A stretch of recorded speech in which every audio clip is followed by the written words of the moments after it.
Okay, so now we have true entrainment.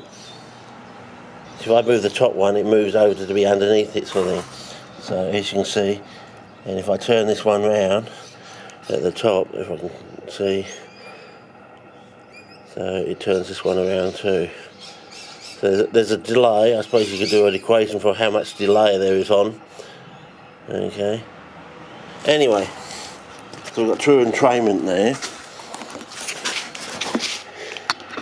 So we'll just.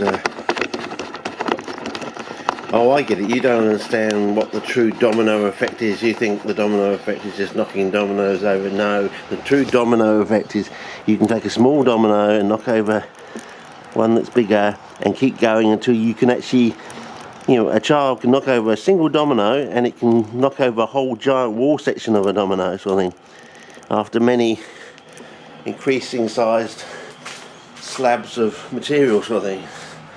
So that's the true domino, I think.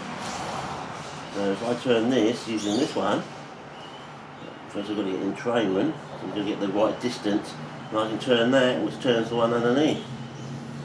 But the difference is, this is a smaller mass than that mass, and that mass is much smaller than that one, and it's almost by the square of the distance. It's not quite. This is like an 1/8 to a 1/10.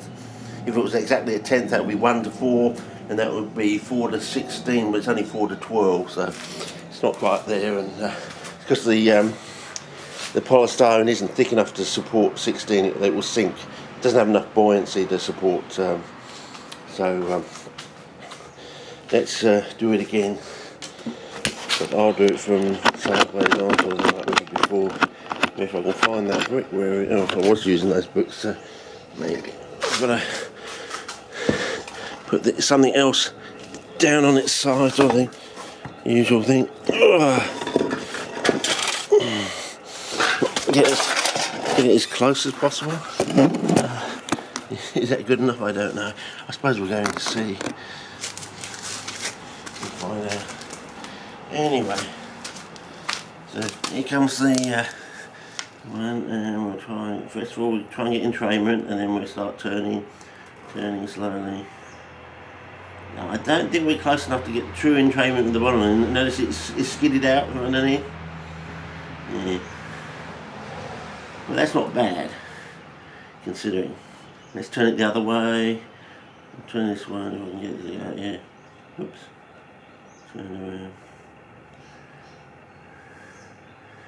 So that's not bad. Considering if you scaled this up, you could move massive tonnage by something that as a couple of brick-sized pieces in your hand. With a series of these, you could end up turning things quite easily. With just a couple of brick-sized magnets in your hand, sort of thing. I mean, and then you could probably do this in space as well.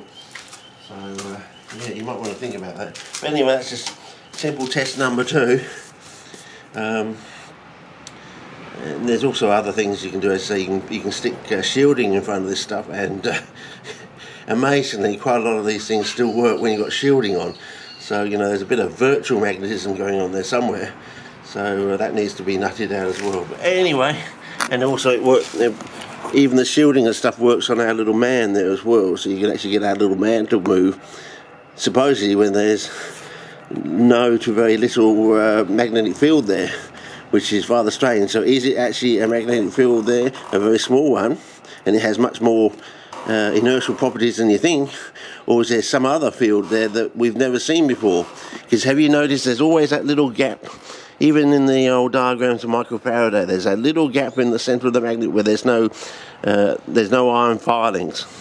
I'm thinking, is there something there that the iron filings aren't picking up because it's a different type of field there? I don't know. A virtual magnetic field, or it might not. It might be an inertial field. It might be a completely different field. But it just it doesn't react to iron filings. So, the iron filings don't react to it, I should say. But anyway, I just thought I'd bring this to your attention. Anyway, you might want to do some experiments yourself. So test this.